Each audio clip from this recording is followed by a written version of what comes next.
Hi everybody, I'm Dr. Lisa and I'm with Tri-State Veterinary Services, and this is Ryan, my assistant, and Jerry, our goat.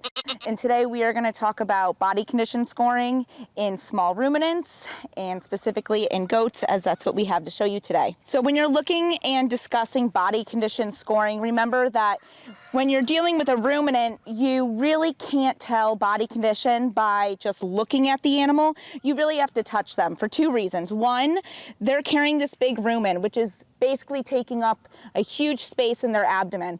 And depending on the time of day and their diet, this is going to fluctuate in size. And they're always going to look big or fat or heavy because of the size of the rumen.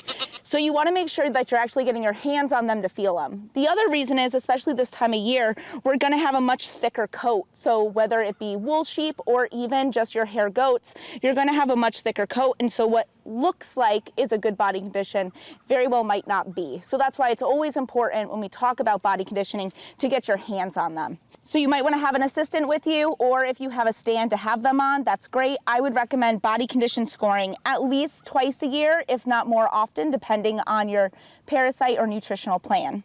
So looking at Jerry here today, what I want to do is I want to feel up over the spine, paying specific attention to the lumbar spine, which is between the hips and the back of the ribs. So we can feel his ribs here.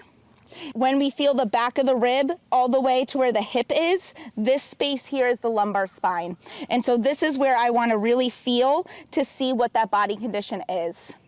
And in this goat, what I'm feeling is I can feel the spine, and again, it's hard to visualize because of all the hair, but I can feel the spine, and it feels like a nice ridge. I'm not feeling it being smooth like a hill. I'm not feeling it be pointy like a mountain peak. It's just got a little bit of a slope to it on either side. That would put him right about at a good body condition score of a 3.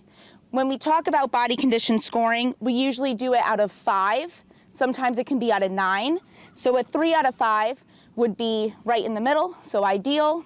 A 5 out of 9 would be right in the middle, also ideal. We want to make sure that we can feel the hips and we can feel the pin bones and we can feel the ribs without much effort, but we don't want to visualize them or feel them too evenly. So looking at Jerry today, he's got good covering over his shoulders, over his ribs, and over the lumbar spine, but not too much that I feel that he's overweight.